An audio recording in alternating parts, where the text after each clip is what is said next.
Meu nome é Amber Frel. Tenho 25 anos. Às 6h40 da manhã de Natal, minha mãe arrancou minha meia do lustre da lareira, jogou-a no fogo e cuspiu. Você arruinou cada Natal desde que nasceu. Nunca quisemos você aqui. Meu pai jogou um saco de lixo cheio das minhas roupas contra o meu peito com tanta força que bati na parede. Finalmente, pegue suas coisas e saia da nossa casa. Minha irmã estava na escada filmando tudo, rindo. Boa sorte começando do zero, perdedora. Ninguém nessa família vai sentir falta de um fardo inútil como você. Eu não gritei. Não chorei. Peguei a pequena caixa de nogueira que meu avô me deu 9 anos atrás, caminhei pela neve e dirigi até o Northern Trust. Mas antes de te contar o que aconteceu no banco, preciso te levar de volta àquela manhã direito. A versão que acabei de contar aconteceu em menos de 3 minutos. A manhã em si vinha se movendo em direção a isso há 9 anos. Acordei às 6h32. A primeira coisa que notei foi o cheiro de café com canela. Minha mãe fazia café com canela apenas na manhã de Natal, desde que nos mudamos para a casa do meu avô quando eu tinha 15 anos. Por 10 anos, aquele cheiro significou ritual, um sinal de que a família estava performando. Esta manhã, por baixo dele, ouvi passos demais no corredor para as 6h32. As botas do meu pai, os chinelos da minha mãe, algo sendo arrastado pelo assoalho de madeira. Me sentei. Já havia uma mala no meio do meu quarto. Eu não a tinha colocado ali. 3 batidas na porta, depois a voz da minha mãe. Cuiará. A voz que ela usava quando não queria que minha irmã ouvisse. Querida, levanta. Precisamos conversar antes dos outros acordarem. Eu conhecia aquela voz. Tinha ouvido através da parede da cozinha na noite anterior, dizendo ao meu pai: seja breve. Não deixe ela chorar e escapar. Me levante, ai. Abri a porta. Minha mãe já estava dentro. Tinha um saco de lixo de 30 litros em uma mão. Caminhou até minha comoda e começou a tirar as roupas e jogá-las dentro sem dobrar. O cardigan velho da minha avó foi junto com a minha roupa íntima. Mãe, eu disse. Minha voz saiu plana. O que está acontecendo? Ela não respondeu. Atrás dela, meu pai estava na porta. Brad Frel, 53 anos, supervisor de produção na Sheila Furniture Mill. Há talvez 2 anos não me olhava diretamente. Agora também não estava me olhando. Estava olhando para a parede acima da minha cabeça. Então deu um passo à frente, pegou o saco das mãos da minha mãe e o jogou contra o meu peito com tanta força que bati na parede atrás de mim. O retrato de família emoldurado de 2018 caiu do prego e quebrou de bruços no tapete, aquele do qual eu não fazia parte. Ele mesmo tinha pendurado aquele quadro. Finalmente, disse ele, em voz baixa, pegue suas coisas e saia da nossa casa. Foram as palavras mais longas que me havia dito em 3 anos. Minha mãe se colocou entre nós com os olhos acesos, não com medo, não com raiva, apenas acesos, porque meu pai havia se movido sem a permissão dela, e isso era uma ofensa que ela corrigiria mais tarde. Ela pegou meu cotovelo e me puxou escada abaixo. A árvore estava acesa, 2,5 metros de abeto balsâmico, as bolas coloridas e redondas que meu avô usava desde 1972, brilhando contra a neve lá fora na janela panorâmica. Segui minha mãe escada abaixo. Ela foi direto para a lareira, alcançou e arrancou minha meia natalina do lustre, a branca com fios de prata que minha avó tinha bordado com meu nome, e a jogou no fogo. Pegou fogo rapidamente. O faro era sintético. Por um segundo, o cheiro era quase como a poeira de cedro na marcenaria do meu avô. Depois não era mais. Ela se virou para mim. Seu rosto estava calmo. Você arruinou cada Natal desde que nasceu. Nunca quisemos você aqui. Meu primeiro pensamento, de pé diante da lareira com meu próprio nome queimando atrás da minha mãe, não foi: como ela pôde? Meu primeiro pensamento foi: claro! Ela vinha dizendo isso de forma indireta por 25 anos. Finalmente havia encontrado um palco. Havia 4 meias restantes no lustre. Cheryl, Brad, Kelsey, Tanner. A última havia sido pendurada 2 semanas atrás pelo namorado da minha irmã, um homem com quem eu havia falado talvez 11 vezes. O nome dele estava no lustre, e o meu havia acabado de virar cinzas. Então minha irmã desceu as escadas. Kelsey tinha 22 anos, 80 mil seguidores no TikTok. Já estava filmando. Telefone na vertical. Tela virada para ela mesma para que pudesse ver o próprio rosto. Ei, amigas, ela disse para a câmera. Isso é real. Está acontecendo ao vivo. Não me olhou. Não quando minha mãe me entregou o saco novamente. Não quando meu pai destrancou a porta da frente. Não quando virou levemente o telefone para capturar meu rosto no enquadramento e riu. Boa sorte começando do zero, perdedora. Ninguém nessa família vai sentir falta de um fardo inútil como você. Eu estava com meias, sem sapatos. O frio da porta aberta atingiu minhas pernas primeiro, depois o hematoma já se formando no meu peito. Peguei a caixa de nogueira do degrau mais baixo, onde a havia colocado na noite anterior. Havia descido com ela à meia-noite, quase sem pensar, como se meu corpo soubesse antes de mim. E atravessei a soleira. A neve cobriu o topo das minhas meias antes de chegar ao carro. Fechei a porta do jeito que meu avô me ensinou a fechar as portas dos armários quando eu tinha 8 anos. Silenciosamente, até o fim. Eles pensavam que silêncio significava que eu não tinha nada a dizer. Silêncio foi a primeira coisa que meu avô me ensinou a usar. Deixa eu te contar sobre meu avô. Seu nome era Roy Olovey. Nascido em 1946, construiu armários por 40 anos num ateliê de um cômodo na Rua 8 em Traverse City. O ateliê cheirava a cedro, selador e o café queimado de uma cafeteira mais velha do que eu. Ele usava um avental de couro com uma marca em forma de ferradura no lado direito, de um pedaço de nogueira que havia saltado de seu torno a 150 metros por hora. Nunca o substituiu. Dizia que a marca significava que o avental estava trabalhando. Quando eu tinha 8 anos, minha mãe começou a me deixar no ateliê dele nas tardes. Minha irmã, que tinha 5, já estava em 3 programas de enriquecimento. Eu não estava em nenhum. Meu avô encontrava minha mãe na porta, tirava a mochila dos meus ombros e dizia: "Temos trabalho a fazer." Nunca para minha mãe. Sempre para mim. Me deu pinho e lixa de grão 120. "A lixa vai com o grão, querida", ele disse. "Sempre com o grão. As pessoas são iguais." Lixei pinho pela próxima década. No verão em que minha avó morreu, Marlene Olovey, junho de 2015, um derrame na pia da cozinha, minha mãe decidiu que deveríamos nos mudar para ajudar. Meu pai não discutiu. Havia sido transferido para uma nova fábrica, e tínhamos vendido nossa pequena casa em Acme Township por $182.000. Meu avô tinha uma casa de 4 quartos que havia construído com as próprias mãos em 1971. Esvaziou seu escritório para eu e minha irmã dividirmos. Moveu sua bancada para o canto. Eu tinha 15 anos. Na primeira noite, ouvi minha mãe no corredor dizendo ao meu pai: "Aguenta. Ele tem 70 anos, talvez mais 5 anos." Eu sabia, mesmo aos 15, que você não diz esse tipo de coisa sobre seu pai. Me virei de lado. Quando me levantei 1 hora depois para usar o banheiro, meu avô estava parado no corredor de pijama de flanela cinza com um copo d'água na mão. Ele havia ouvido primeiro. Estava parado ali há mais tempo do que eu estava acordada. Não disse nada. Se afastou para eu passar. Mas na manhã seguinte, me pediu para ir ao ateliê nos domingos. Fui todos os domingos daquele verão até a semana antes de ele morrer. Em maio de 2016, minha mãe me deu um tapa em um churrasco do Dia dos Veteranos. Havia perdido uma pulseira, uma coisa de prata que havia comprado para si mesma, nem mesmo valiosa, e anunciou a 15 convidados que eu a havia pego. Quando disse: "Mãe, não peguei", ela cruzou o pátio em 2 passadas e me deu um tapa forte o suficiente para deixar a marca da mão no meu rosto. Minha irmã riu. Meu pai olhou para os próprios sapatos. Meu avô caminhou até mim vindo da grelha, colocou a palma da mão entre meus ombros e me levou para dentro. Encheu um pano de prato com gelo e o segurou contra minha bochecha ele mesmo. Então disse algo quietamente: "Não chore na frente dela. Guarda tudo." Na tarde seguinte, me pediu para ir ao ateliê. Quando entrei, ele estava na bancada com uma pequena caixa de madeira nas mãos. Nogueira. 30 centímetros de comprimento, 20 de largura, 12 de altura.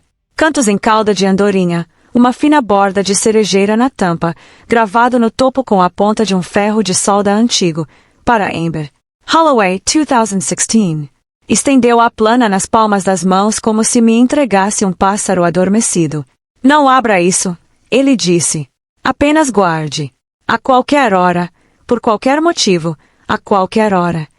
Guardei no fundo da minha mala pelos próximos 9 anos e meio. Nunca olhei dentro. Há mais uma coisa sobre meu avô que preciso te contar.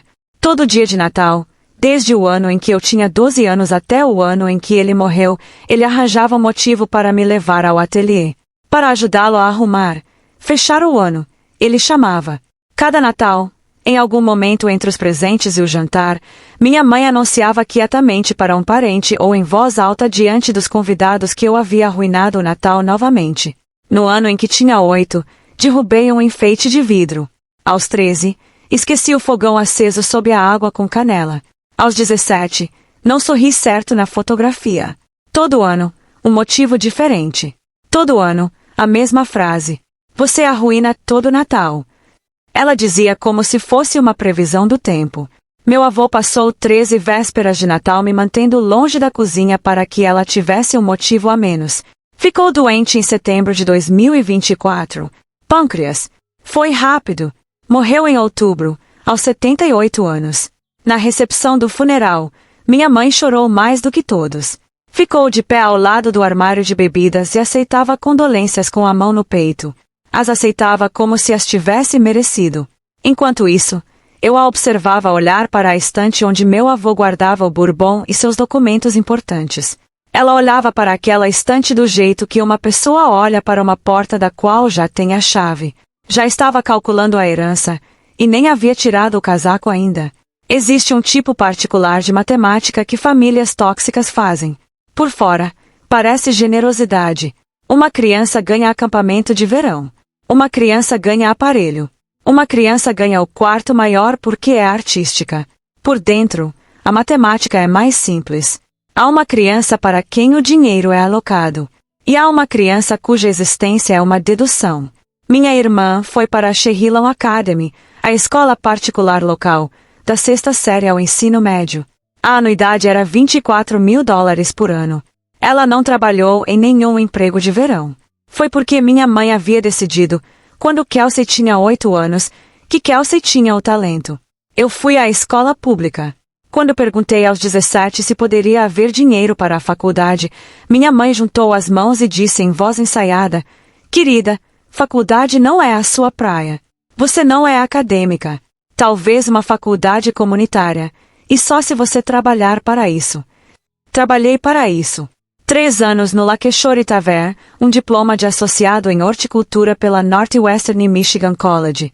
$11.200 em empréstimos estudantis, meus. Parei de pedir coisas depois disso. O que eu não sabia, o que não saberia até entrar no Northern Trust, era que havia dinheiro para mim. Sempre havia dinheiro para mim. Simplesmente havia ido para outro lugar. Naquele verão, minha irmã pegou meu carro para filmar um TikTok na Sleeping Bear Dune, se arranhou toda a lateral do lado do motorista. A funilaria orçou $1.800. Minha mãe me chamou para a cozinha e colocou a nota na mesa entre nós. "Querida", ela disse com sua voz calorosa, "a carreira da sua irmã está decolando. Precisamos apoiá-la agora. Você pode cobrir isso. Você é a responsável. Esta família funciona no sacrifício, minha filha." Paguei $1.800. 2 semanas depois, minha irmã comprou um iPad Pro com dinheiro de parceria que não havia contado à minha mãe. $1.200. Me mostrou a caixa enquanto fazia café numa manhã de sábado. Não disse obrigada pelo reparo do carro. Não sabia que havia um reparo do carro. Pare por um segundo. Quero te perguntar algo. Você já teve alguém da família contando seu valor em voz alta? Não numa briga, não com raiva, apenas casualmente numa terça-feira enquanto coloca açúcar no café. Aquela frase de subtração silenciosa que te diz exatamente onde você está na matemática deles. Se você já teve isso, escreva nos comentários. Eu também ouvi. Quero saber que não estamos sozinhos nisso. Em novembro de 2025, minha mãe colocou uma faixa no perfil do Facebook dela. Grandes mudanças chegando para a família Frel. O Senhor está se movendo. Recebeu 142 curtidas. Ela tinha mais de 8.000 seguidores num blog que chamava de Cherished Life by Cheryl. Era cabeleireira. Fazia seu grupo de estudo bíblico das mulheres na nossa cozinha às terças-feiras. Elas achavam que ela era inspiradora. Naquela mesma semana, Tanner Brookwood, namorado da minha irmã, 24 anos, 35.000 seguidores no TikTok, conteúdo fitness, se mudou para casa. Tomou o cantinho de leitura do meu avô, o quarto com o papel de parede verde onde meu avô me ensinou a jogar cribage quando eu tinha 9 anos, e o repintou de cinza em 2 dias. No terceiro dia depois que se mudou, disse: sem ofensa, mas a sua estética não combina muito com a marca que estamos construindo aqui. Não disse nada. Subi as escadas. Na noite de 24 de dezembro, desci para pegar água perto da meia-noite e ouvi meus pais na cozinha escura. Depois de amanhã, minha mãe disse quietamente: é só a nossa família. A nossa família de verdade. Meu pai não discutiu. Ele nunca discutia. Entornou o resto da cerveja na pia. Lavou o copo e passou por mim sem me ver na escada. Voltei para o quarto. Tirei a caixa de Nogueira do fundo do armário pela primeira vez em anos. A coloquei na mesinha de cabeceira. Olhei para as letras gravadas na tampa. Para Amber. Holloway, 2016. Não abri. Dormi 4 horas. Quando acordei às 6h32, já estava acontecendo. Dirigi para leste na M72 com o aquecedor no máximo e o saco de lixo no banco do passageiro e a caixa de Nogueira no painel. Sem sapatos. Usando as meias de lã que havia dormido. O topo dos meus pés estava vermelho, e o hematoma na clavícula já estava escurecendo. Parei no estacionamento do Walmart na US 31 às 9h12. O estacionamento estava quase vazio. Manhã de Natal. Estacionei na borda perto do curral de carrinhos. Desliguei o motor. O relógio do painel marcava 9h13. O banco abria às 9. Peguei a caixa de Nogueira e a coloquei no colo. Nunca havia visto o interior. Meu avô me havia dado quando eu tinha 16 anos, se me disse para não abrir. Não havia aberto.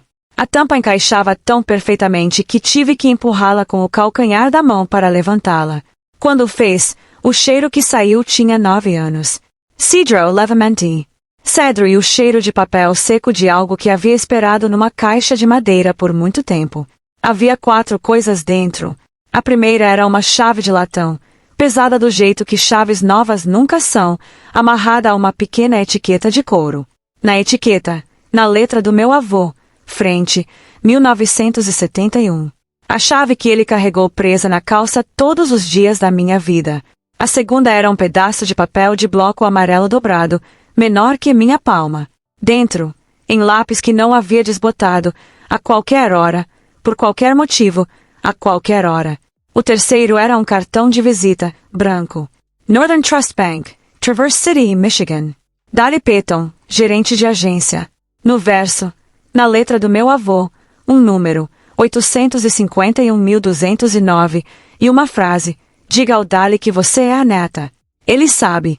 O quarto era uma fotografia, preto e branco, 10x15, as bordas macias e enroladas. Meu avô, 55 anos de idade, de pé no pomar de cerejas atrás da casa, segurando um bebê envolto em um cobertor branco tricotado. No verso, em lápis, 18 de maio de 2000. Cherry Bend. Esse era o dia em que eu nasci. Nunca havia visto a fotografia. Não sabia que existia. Fiquei sentada no estacionamento com aquela fotografia entre os dedos, e chorei pela primeira vez naquela manhã. Não alto. Não sou alta. 2 minutos com o motor ligado e o aquecedor funcionando e a neve caindo no para-brisa. Depois coloquei a fotografia de volta na caixa e dei a partida no carro. Liguei para minha mãe uma vez. Havia me bloqueado. A caixa de correio estava cheia. Liguei para meu pai. Ele não atendeu. Liguei para Maria, a única amiga que ainda tinha da floricultura. Ela estava na Flórida.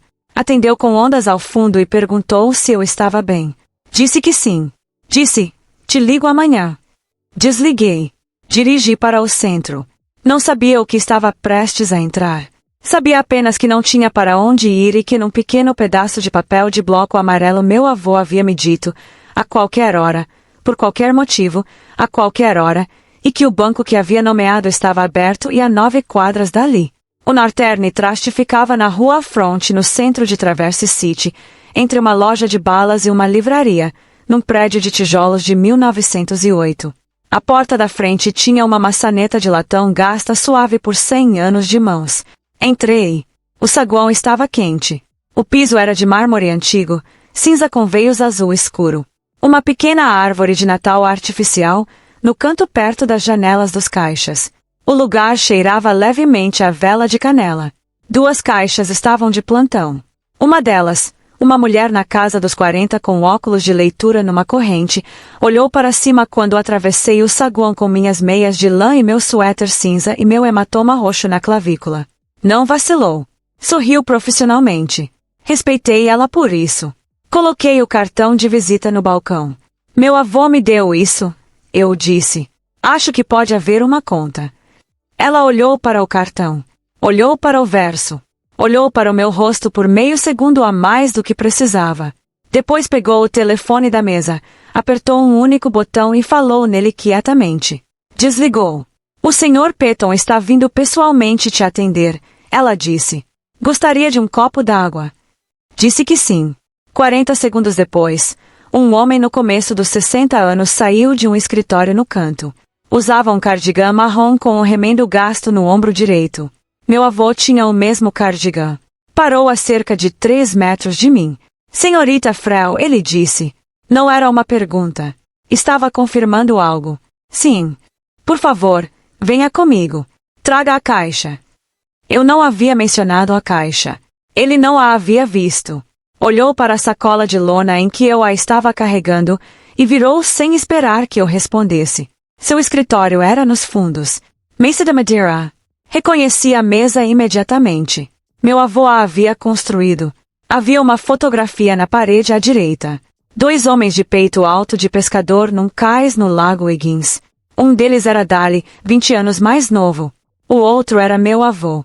Dali passou por mim.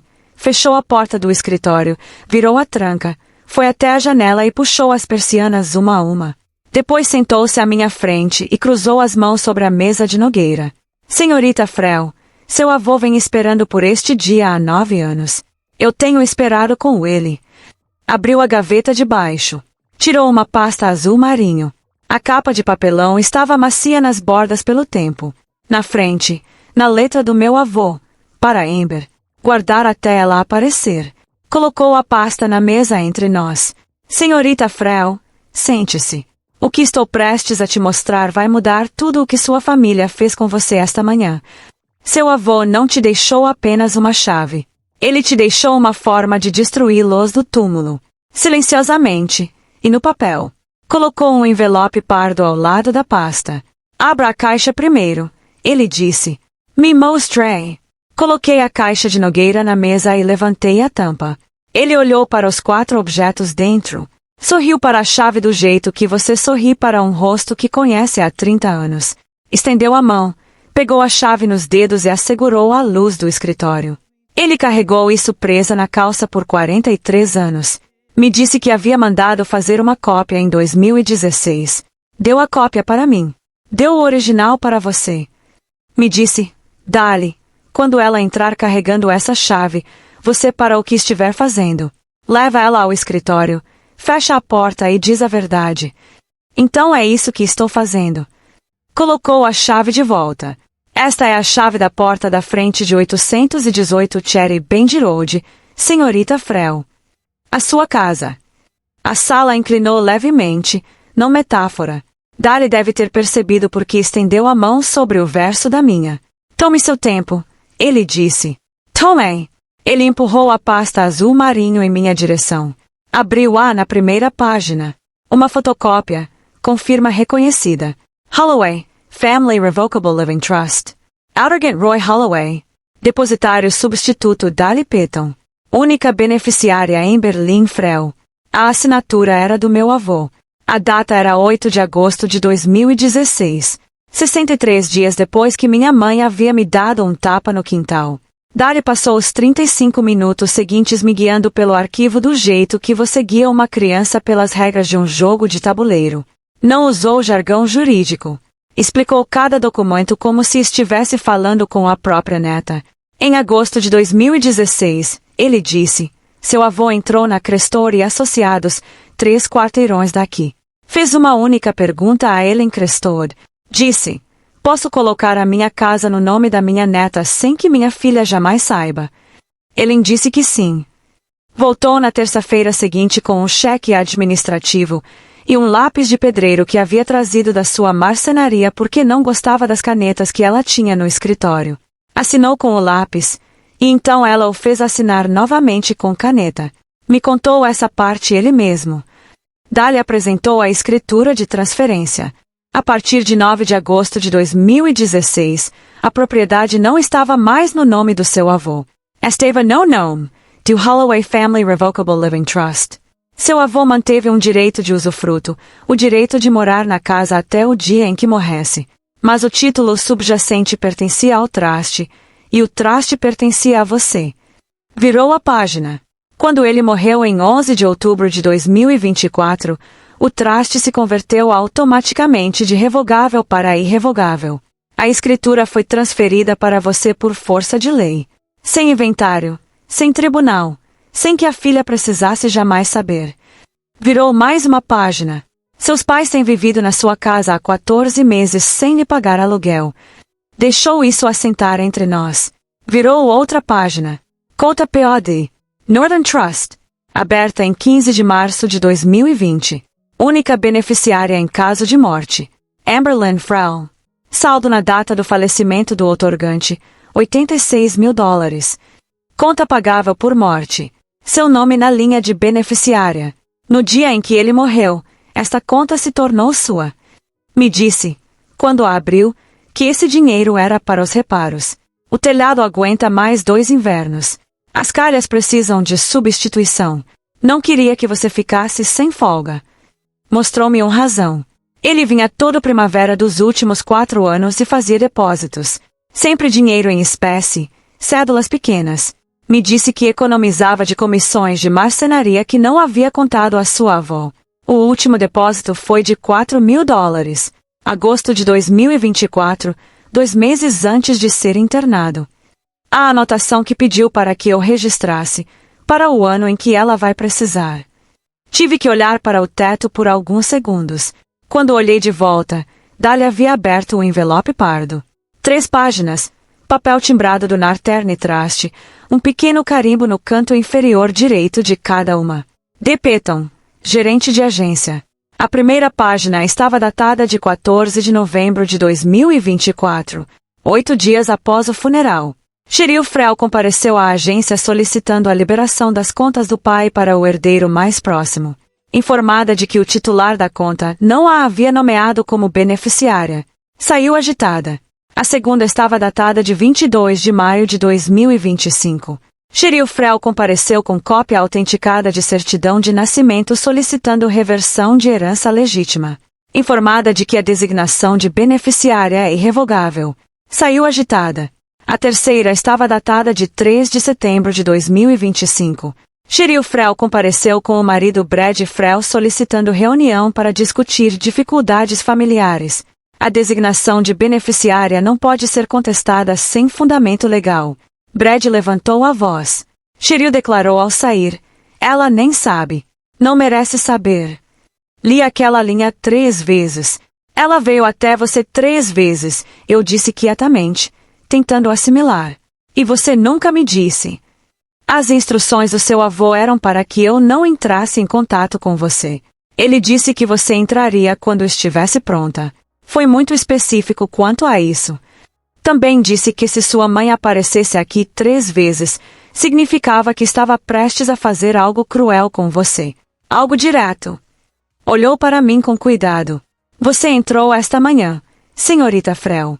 Imagino que ela tentou algo direto. Não respondi.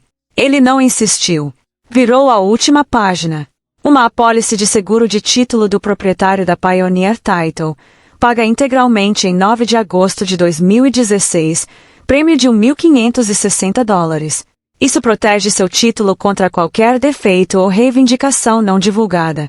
Se alguém, incluindo familiares, tentar contestar sua propriedade, a Pioneer cobre seus custos de defesa jurídica. Puxou mais uma página e a deslizou em minha direção. Um resumo dos ativos. Uma lista de tudo que agora era meu. Immoval, 818, Cherry Bend Road. Valor de mercado aproximado, $340 mil. Conta POD, Northern Trust, $86 mil. Equipamentos e torno de marcenaria, $28 mil. Ford F, 152,008, $11 mil. Total aproximado, $465 mil. Dali deu um tapa com o dedo indicador na página. Senhorita Frel, sua mãe disse a 3 de meus caixas, em 3 ocasiões distintas, que você era um fardo inútil. Estou sentado aqui com $465 mil de evidência em contrário. Seu avô não te deixou apenas dinheiro. Ele te deixou os recibos. Fechou a pasta. Colocou as mãos por cima. Há mais uma coisa que ele deixou para você, mas não é papel. Venha comigo ao cofre. Cofre de segurança 218. Dali puxou a longa gaveta de metal e a colocou sobre uma pequena mesa de madeira na sala privativa. Fico lá fora, ele disse. Fica à vontade. Leve o tempo que precisar. Puxou a porta quase fechada atrás de si. 2 coisas dentro. A primeira era um envelope lacrado, cor creme. Na frente, na letra do meu avô, para minha neta. Quando você estiver pronta para voltar para casa. A segunda era algo embrulhado em flanela cinza. A flanela era velha e macia e instantaneamente familiar. A mesma flanela que meu avô havia usado no corredor naquela noite em que eu tinha 15 anos. A noite em que minha mãe havia contado seus anos restantes para meu pai através da parede. Desembrulhei. Uma pequena chave de latão numa argola de arame. Amarrada à argola havia um cartão de receita dobrado. Na frente, na letra do meu avô, a moda antiga, para quando você tiver a sua própria cozinha. No verso, a receita de fato. A chave era do armário de bebidas dele.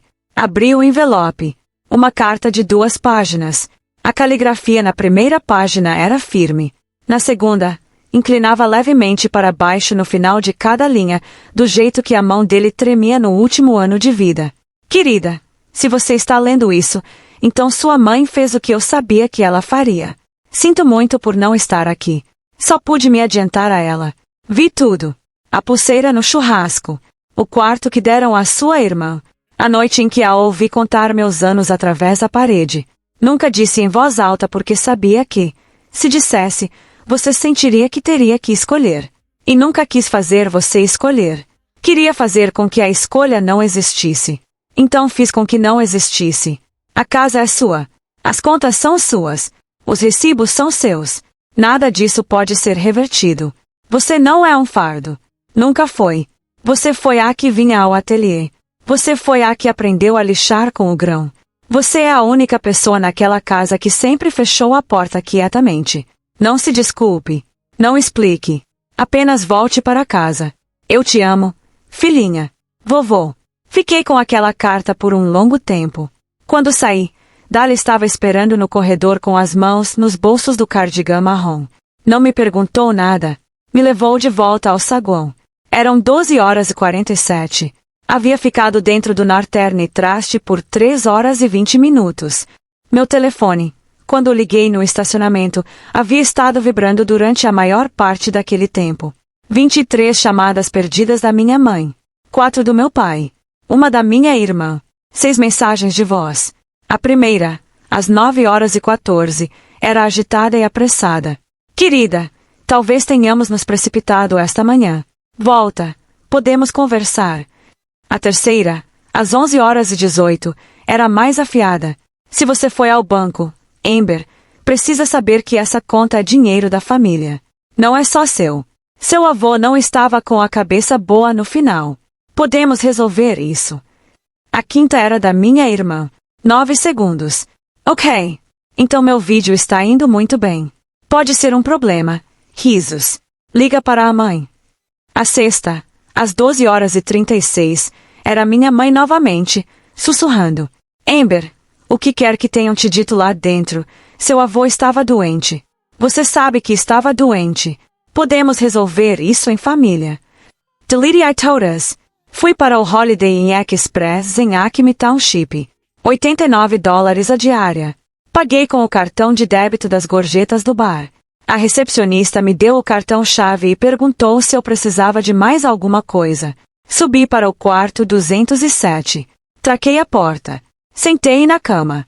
Li a carta do meu avô mais uma vez. Depois a dobrei. Coloquei na pasta azul marinho e desliguei o telefone. E dormi pela primeira vez em 26 horas. Quando acordei às 7 da manhã, o céu estava começando a ficar cinza. Peguei o telefone. Liguei para o único número que Dália havia anotado para mim antes de eu sair do banco. Helen Crestwood, advogada. Rua Front, Traverse City. Ela atendeu no segundo toque. Senhorita Frel, ela disse. Dália me avisou que você ligaria. Pode vir esta manhã. Disse que sim. O escritório de Helen Crestwood ficava no segundo andar de um prédio antigo de tijolos amarelos. Seu nome estava numa placa de latão ao lado da porta. Crestwood and Associates, EST 1986. Ela tinha 67 anos. Cabelo prateado na altura dos ombros, blazer de lã preta sobre uma blusa de seda creme. Se levantou quando entrei e apertou minha mão com as duas dela. Você se parece com ele, ela disse. Me serviu café de uma prensa francesa. Deslizou um prato de biscoitos de manteiga pela mesa, empurrando-o suavemente com 2 dedos. Come on! Come! Então ela abriu uma pasta azul marinho idêntica à de Dali. Havia guardado sua própria cópia por 9 anos. Prática padrão. A havia tirado do arquivo naquela manhã no momento em que Dália havia ligado em casa na noite anterior. Seu avô elaborou tudo em 2016 com um único resultado em mente. Ela disse. Hoje ativamos isso. Você assina 2 documentos. Eu faço o resto. Deslizou o primeiro para mim. Notificação de 30 dias para desocupação.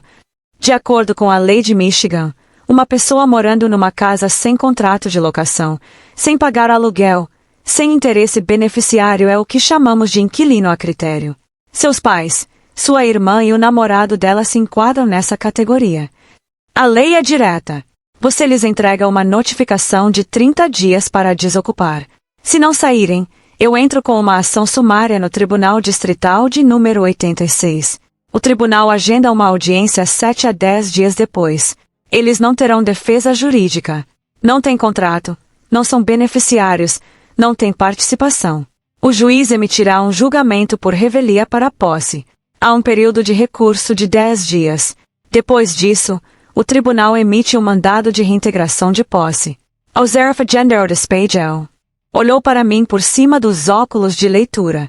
Você não lhes deve uma briga, senhorita Frel. Você lhes deve papelada. Michigan faz o resto. Assinei os 2 documentos com a caneta grande que ela me entregou. Não há cerimônia na justiça. A justiça é uma caneta grande numa manhã de terça-feira. Ela digitalizou as páginas assinadas e as enviou por e-mail criptografado para um oficial de justiça que usava há 30 anos. A notificação é entregue amanhã, 28 de dezembro. O período de 30 dias termina em 28 de janeiro. Se ainda estiverem na casa em 29 de janeiro, entramos com o processo naquela mesma manhã. Dedicou-me um sorriso pequeno e preciso. Eles estarão lá em 29 de janeiro, senhorita Frel. Pessoas como sua mãe sempre acham que a lei está blefando. O nome do oficial de justiça era Linda Kowalski. 42 anos, licenciada em 3 condados. Usava uma câmera corporal no peito porque já havia sido xingada por gente suficiente para parar de depender da memória. Chegou a 818 Cherry Bend Road às 10h14 da manhã de 28 de dezembro e tocou a campainha. Minha mãe atendeu com uma capa de salão preta e uma cabeça cheia de luzes de papel alumínio. Estava no meio de fazer o cabelo de uma das mulheres do seu grupo de estudo bíblico na cozinha. Abriu a porta com o sorriso público brilhante que havia cultivado ao longo de décadas. Linda sorriu de volta, brevemente, de forma profissional. Senhora Frel, tenho uma notificação de 30 dias para desocupação emitida pela proprietária legal deste imóvel. Hoje é 28 de dezembro. O período de 30 dias começa agora. O rosto da minha mãe mudou lentamente. Segurou o documento como se as palavras fossem numa língua que ela não falava. Isso é um engano. A entrega é válida, assine ou não, senhora. O prazo começa hoje. Minha mãe rasgou a notificação ao meio na frente dela. A senhora do estudo bíblico dentro deu um grito abafado. O rosto de Linda não mudou. Tudo bem, senhora. Tenho mais 3 cópias e a gravação da câmera corporal confirmando a entrega. Bom dia. Voltou ao carro e foi embora.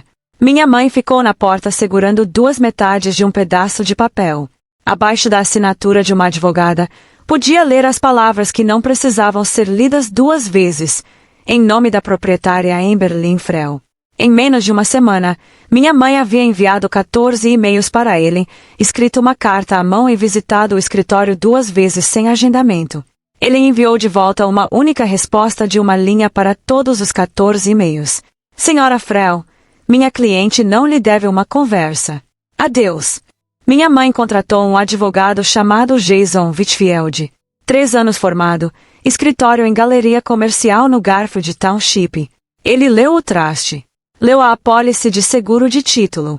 Ligou para minha mãe no segundo dia. Senhora, a senhora não tem uma causa. Não tem legitimidade como beneficiária. Não tem contrato de locação. E há uma apólice de seguro de título sobre o imóvel. Mandarei minha nota. A nota foi de $385. Em 29 de janeiro, com meus pais ainda na casa, ele encrestor atravessou a rua fronte com a taxa de ajuizamento de $45 e depositou uma queixa de ação sumária na mesa da escrivã do Tribunal Distrital de número 86. Audiência, 6 de fevereiro. Meus pais compareceram sem representação legal. A juíza chamava-se Patrícia Griaves. Toga Prada. 19 anos no banco. Luo Trust. Leu a escritura.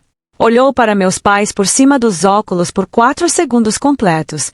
Senhor e senhora Frel, a escritura é clara. A proprietária está solicitando a posse. O tribunal concede. Julgamento por revelia para a posse. Período de recurso de 10 dias. Sem recurso. Mandado de reintegração de posse emitido em 17 de fevereiro. Ele me ligou em 20 de fevereiro, uma sexta à noite, enquanto eu comia sopa num recipiente de isopor no quarto 207. Xerife confirmou despejo para segunda-feira, 22 de fevereiro, às 10h30. Inspetor Altorne no local com um serralheiro. Não pedimos mais. Simplesmente aparecemos. Eu não estava na casa. Soube da maior parte do jeito que o resto do país soube, por uma tela. Minha mãe havia passado 6 dias anteriores tentando convencer canais de notícias locais a cobrir seu lado da história. A News 9 de Traverse City recusou. A ABC 29 de Petoskey recusou. Um cara de podcast local pesquisou por 1 hora e então recusou. Na manhã do dia 22 de fevereiro, ela havia decidido transmitir ela mesma. Não tinha conta no TikTok. Usou a da minha irmã. Às 10 da manhã, minha mãe se sentou no sofá de couro da sala de estar de uma casa que ela não possuía mais, usando um cardigan branco que havia escolhido porque acreditava que branco transmitia inocência. Minha irmã preparou o ring light. Verificou a própria maquiagem 3 vezes na câmera frontal antes de virar o telefone. Mãe, você tem certeza? Minha conta está indo melhor ultimamente. Nos recuperamos. Minha mãe disse. Isso vai nos tornar virais do jeito certo. Entrou ao vivo às 10h30 exatamente. Teus espectadores. Começou a chorar antes de começar a falar. Um erro tático. Não havia controlado o ritmo das lágrimas. Minha própria filha está fazendo isso com a gente na semana do Dia dos Namorados. Era fevereiro. Não era a semana do Dia dos Namorados. Os comentários apontaram imediatamente. Em 45 segundos, os espectadores passaram de 200. Em 3 minutos, 800. Em 5 minutos, 4.200. Então ela disse a frase que a acabou. Depois de tudo que sacrifiquei por ela, ela me fez colocar a meia dela no fogo. Ela me fez. Os comentários mudaram numa avalanche única. Espera, você queimou a meia dela. Senhora, você acabou de admitir na câmera. De quem é essa casa mesmo? Cadê a filha? Às 10h48, a contagem estava em 18 mil. Às 10h55, 41 mil. Às 11h, quando a batida na porta veio, a contagem era 58 mil. Minha mãe ouviu a batida. Elâmano SI. Disse para a câmera. Provavelmente são as notícias. Finalmente. Vê, filha, eles estão vindo pela nossa história. E caminhou até a porta e a abriu. O inspetor do xerife Daryl Altorne estava na varanda. Uniforme verde escuro de inverno, prancheta com o mandado de reintegração de posse impresso. Atrás dele, um inspetor auxiliar e um serralheiro com uma bolsa de ferramentas. O telefone, claro, estava filmando. Senhora Frel, tem um mandado de reintegração de posse emitido pelo Tribunal Distrital de número 86. É hora de desocupar. A boca da minha mãe abriu. Os espectadores viram abrir. Com licença. SRA Frau. Esta removal pertence a Amberlin Frau. Por ordem judicial, a senhora tem 30 minutos para recolher objetos pessoais essenciais. Qualquer coisa deixada para trás será inventariada pelo xerife e disponibilizada para retirada em 30 dias. Os comentários detonaram. Meu Deus, a filha é dona da casa. Essa é a maior reviravolta que já presenciei. Protogema Amber. 62 mil espectadores ao vivo. Minha irmã, parada atrás da minha mãe, soltou a lateral do tripé. Seu rosto ficou branco. A transmissão caiu por 2 segundos. Quando voltou, minha mãe havia esquecido que a câmera estava ligada. Meu pai saiu da cozinha, onde havia ficado sentado à mesa do café da manhã toda a manhã com uma xícara de café que havia esfriado 1 hora antes. Passou por minha mãe, passou pelo inspetor, até a varanda. Sentou no segundo degrau. Colocou as mãos sobre os joelhos. Olhou para a neve por um longo tempo. E não disse nada. Finalmente falou, quietamente. Ela é dona da casa. Ela sempre foi. Disse um pouco mais alto da segunda vez. O TikTok captou claramente. Minha mãe se virou. Seu rosto estava desmoronando de uma forma que acho que foi a primeira expressão real que usou em 25 anos. Por que você não lutou por mim? Ela disse. Meu pai olhou para cima para ela a partir do segundo degrau. A olhou por um longo momento. Por que não deveríamos ter feito o que fizemos? Ele disse. A transmissão ao vivo terminou. Minha irmã desativou sua conta em menos de 12 horas. Nesse ínterim, alguém havia recortado o momento em que meu pai se sentou na varanda. Ela é dona da casa. Ela sempre foi. O clipe havia alcançado 4,8 milhões de visualizações no Twitter em menos de 48 horas. Se você já se perguntou se partir é o mesmo que desistir, não é. Largar algo pesado não é rendição. É a gravidade finalmente funcionando do jeito que deveria. Respira comigo aqui. Então vamos ver o que aconteceu depois que a porta finalmente fechou. Meus pais se mudaram para um apartamento de 2 quartos em Bula, Michigan. 28 quilômetros a sudoeste de Traverse City. O apartamento ficava no segundo andar de uma casa vitoriana adaptada acima de um consultório de quiropraxia. $1.400 por mês. Sem lareira. Minha mãe havia insistido em lareira quando começou a procurar apartamento. Teve KSE Conformer. Quando se mudaram para a casa do meu avô em 2015, haviam vendido a casa anterior em Acme Township por $182 mil. 10 anos do salário do meu pai mais o dinheiro de Acme haviam ido para algum lugar. Fiquei sabendo mais tarde, pela minha tia Margie num café, onde havia ido. $168 mil para a Sherrilon Academy por 7 anos de anuidade da minha irmã. 22 mil para um salão que minha mãe havia tentado abrir em 2019 e falhou em abrir em 2020. 3 viagens a Las Vegas, nunca comigo. 8 mil investidos no lado de vestuário de um influenciador fitness chamado Tanner Brookwood, que produziu exatamente 0 camisetas.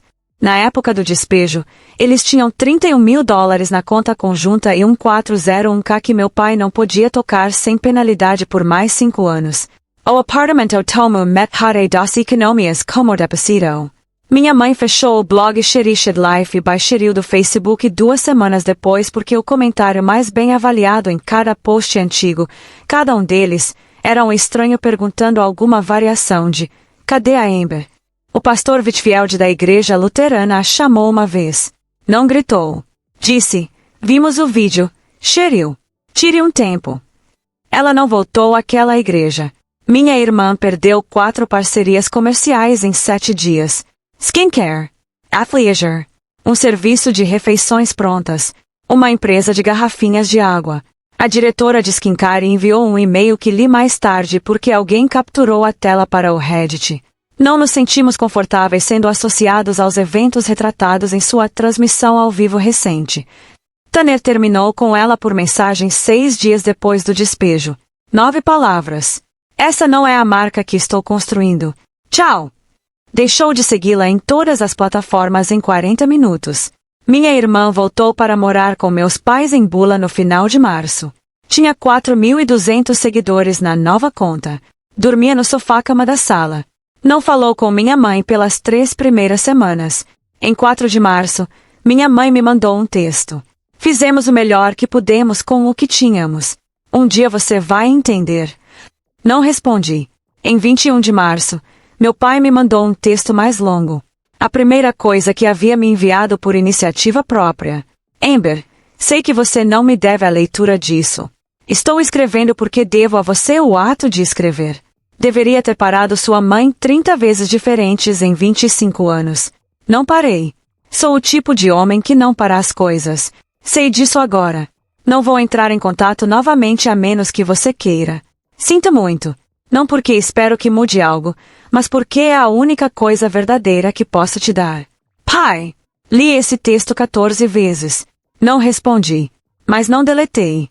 Em 28 de março, uma manhã de sábado, 3 meses e 3 dias depois da manhã em que minha mãe havia colocado minha meia no fogo, dirigi meu Honda Civic pela Cherry Bend Road uma última vez. A neve havia derretido do gramado, mas o ar ainda estava frio.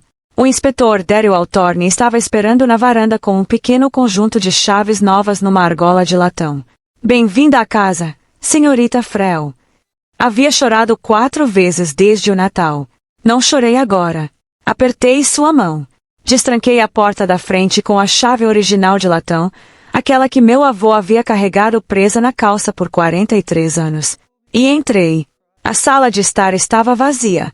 Haviam levado tudo o que consideravam deles. A lareira estava limpa e fria. O assoalho de madeira que meu avô havia assentado em 1972 ainda estava lá. O cheiro de cedro, tênue, ainda estava lá abaixo de tudo o mais. Coloquei a caixa de nogueira no lustre onde minha meia havia sido. Na primeira semana de abril, subi ao sótão. Não havia estado lá em anos. Subi a escada retrátil com uma lanterna. O sótão cheirava a poeira e o tanino seco das tábuas de pinho. No canto mais afastado, sob o beiral, havia uma caixa de papelão que eu não reconhecia. As abas estavam fechadas, etiquetadas com marcador na letra do meu avô, Amber 2020. Sentei nas tábuas do assoalho. Puxei a caixa para mim. Abri as abas. Dentro havia 5 coisas. A primeira era uma meia natalina. Lã creme macia. Meu nome bordado na barra em linha vermelha. Levemente irregular, do jeito que o bordado fica quando um homem velho com as mãos trêmulas o faz ele mesmo nas noites sem contar a ninguém. Na barra interna, onde o forro encontrava a lã, ele havia costurado 4 pequenas letras, Olovai 2020. A segunda, terceira, quarta e quinta coisas eram pequenas caixas de nogueira, exatamente como a que ele havia me dado quando eu tinha 16 anos. As cabeças de andorinha eram iguais. As dobradiças eram iguais. As tampas tinham uma fina borda de cerejeira incrustada. Ele havia feito mais 4. 4 casas reservas caso a primeira não fosse suficiente.